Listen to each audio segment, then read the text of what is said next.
মহা অমাৱস্যালৈ মাজত মাত্ৰ এটা দিন বাকী আছে। আমি এতিয়া উপস্থিত আছোঁ মা কামাখ্যা ধামত যে জোনা আখৰাত দেখা গৈছে বিভিন্ন ৰাজ্য দেশ বিদেশৰ পৰা সাধু সন্যাসীক পলাই এতিয়া উপস্থিত হৈছে। আমি কিছু মন্তব্য ল'ব চেষ্টা কৰিম।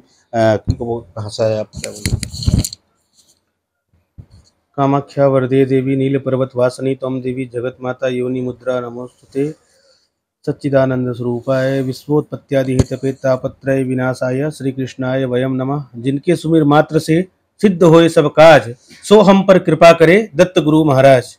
श्री गुरुदेव दत्त भगवान की पावन सन्निधि में कामाख्या माता के अंचल में हम सब जो है अभी श्रीपन दशनाम जूना अखाड़ा जो कि दशनामी अखाड़ा एक बहुत बड़ा नागा सन्यासियों का समूह है।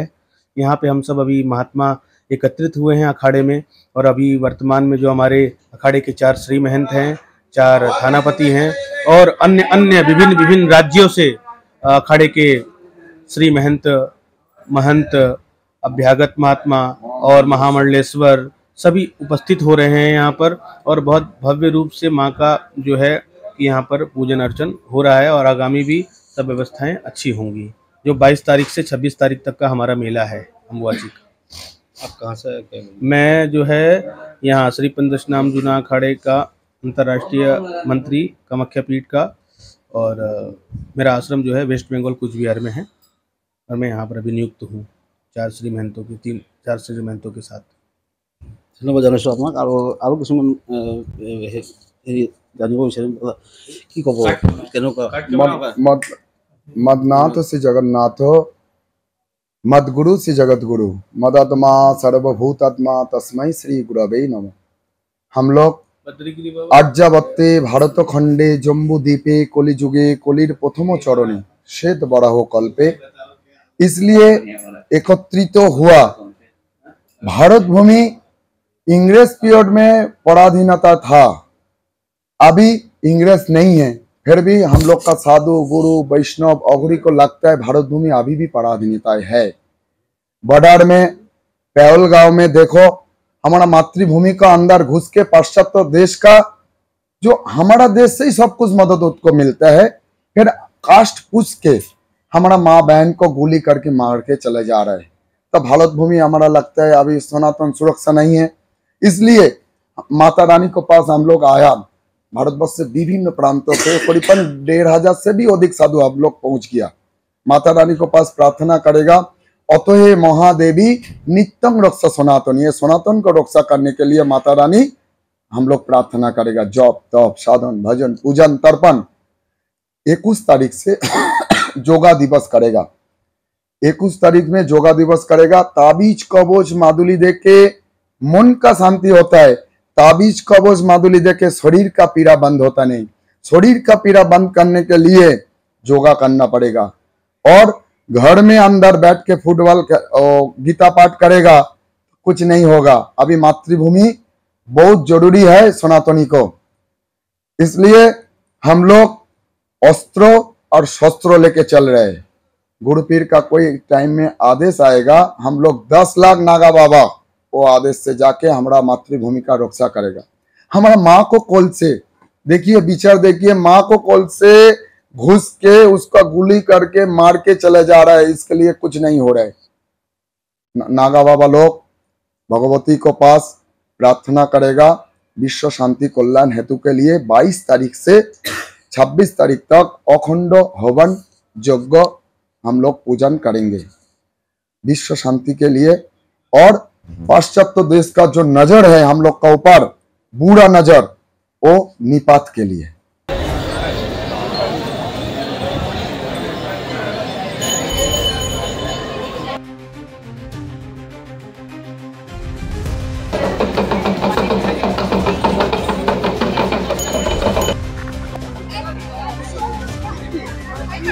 আজি যোৱা 5-6 বছৰ ধৰি ভক্ত সংখ্যা দৈনিক বাঢ়িছে। যোৱা 4-5 বছৰ আমি এটা গণনা কৰি চাইছিলোঁ, 25ৰ পৰা 26-27 লাখলৈকে ভক্ত হৈছিলে। যিহেতুকে এইবেলি জিলা প্ৰশাসন অসম চৰকাৰৰ সহযোগত সময়ৰ এটা তাৰতম্য যিটো ৰাখিছে, ৰাতিপুৱা 5 বজাৰ পৰা 6 বজাৰ ভিতৰত প্ৰদাপন কৰিব পাৰিব। সেই হিচাপত আমি কিছু যাত্ৰীৰ সংখ্যা আমি এইবাৰ কম হ'ব বুলি আশা কৰিছোঁ।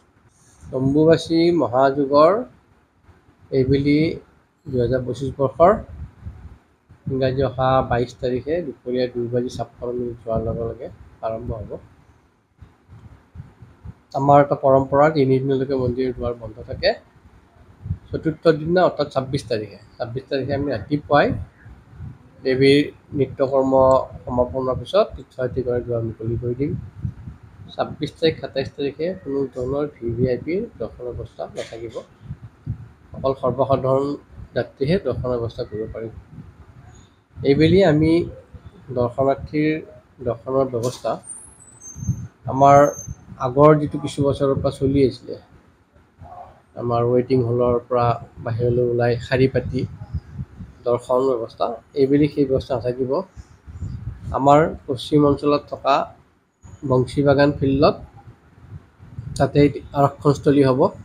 এই আৰক্ষণস্থলীত যিসকল যাত্ৰী বহিব তেওঁলোকক তাৰ পৰা টোকেন নাম্বাৰ দিয়া হ'ব, টিকেট দিয়া হ'ব, টোকেন নাম্বাৰ দিয়া হ'ব। টোকেন নম্বৰ লৈহে তেওঁলোকে মন্দিৰ পৰিসৰৰ ভিতৰত সোমাব।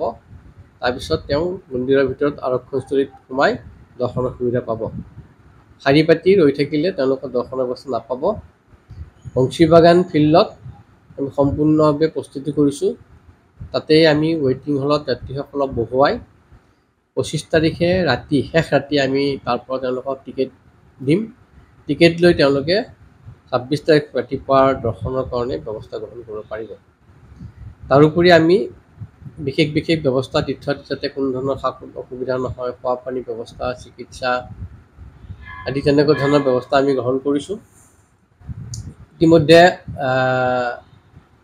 জিলা প্ৰশাসনৰ লগত হোৱা আলাপ আলোচনা মতে এইবেলি আমাৰ মন্দিৰৰ ওপৰলৈ উঠি অহা ৰাতিপুৱা 5 বজাৰ পৰা গধূলি 6 বজাৰ ভিতৰত সময় থাকিব। 6 বজাৰ পিছত যাত্ৰীসকলক আহিব দিয়াৰ ব্যৱস্থা থাকিব। ঠায়ে ঠায়ে হোৱা ভূমিস্খলন এইবেলি দেখিছে, আপোনালোকে গম পায় যে ঠায়ে ঠায়ে কামাখ্যা পাহাৰত ভূমিস্খলন হৈছে। ইতিমধ্যে প্ৰশাসনিকভাৱে তেওঁলোকৰ চৰকাৰী বিষয়ববীয়াই কামত আগবাঢ়িছে ভূমিস্খলনখিনি আঁতৰাই পেলাই ৰাস্তা ঘাট পদূলিত ঠিক ঠাক কৰাৰ কাৰণে। কাৰণ এই সময় আহাৰ মাহৰ এই সময়ছোৱাত যথেষ্টখিনি বৃষ্টি হয়, বৰষুণ হয়।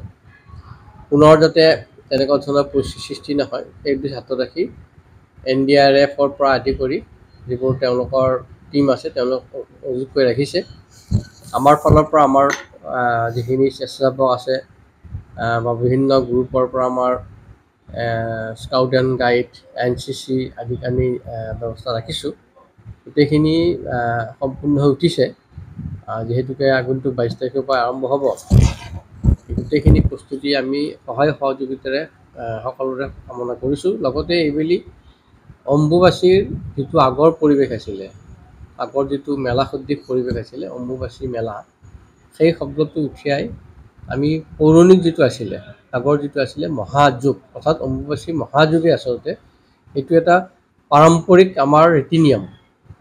কিন্তু যোৱা আজি 6-7 বছৰ আগৰ পৰা এটা মেলা সদৃশ পৰিৱেশ হৈ হুলস্থুলীয়া পৰিৱেশ, গান বাজানা, ঢোল ঢাকাৰ বজোৱা এটা ব্যৱস্থা কৰিছিলে। এইবেলি আমি অসম চৰকাৰৰ লগত আলোচনা কৰি জিলা প্ৰশাসনৰ পৰা গোটেই প্ৰশাসনিক বিষয়াসকলৰ আলোচনা কৰি এইবেলি আমি এই বস্তুটো কমাই আনি আমি মেলা সদৃশ পৰিসৰৰ পৰা মহাযুগলৈকে আমি ট্ৰেন্সফাৰেন্ট কৰিছোঁ। এই মহাযুগটো হ'ল অম্বুবাচীৰ সময়ত দেৱী মা কামাখ্যা ঋতুমতী হয়, এটা পাৰম্পৰিক আমাৰ আছে। সেইকাৰণে 3 দিন মন্দিৰ দুৱাৰ বন্ধ থাকে, পূজা নহয়। সেই সময়খিনি হ'ল উপযুক্ত ধ্যান ধাৰণাৰ সময়, আৰু সেই ধ্যান ধাৰণাৰ সময়ত যদি হুলস্থুলীয়া এটা পৰিৱেশ হয়, কোনো ধৰণৰ মনোকামনা সিদ্ধি নহয়। সেয়েহে এইবেলি আমি বহুত চিন্তা চৰ্চা কৰি পুনৰ আগৰ যিটো পৰিৱেশ, সেই পৰিৱেশটো ঘূৰাই অনাৰ কাৰণে প্ৰতিজন যাত্ৰীক, প্ৰতিটো দল সংগঠন, প্ৰতিটো অসম তথা ভাৰতবৰ্ষৰ সমূহ ভক্তগণক আমি অনুৰোধ জনাইছোঁ যাতে তেওঁলোকে কামাখ্যা পাহাৰলৈ আহি দেৱীৰ মন্দিৰলৈকে আহক, পৰিক্ৰমা কৰি পুনৰ তেওঁলোকৰ গন্তব্যস্থানলৈ গৈ নিজৰ আশীৰ্বাদ বিচাৰক।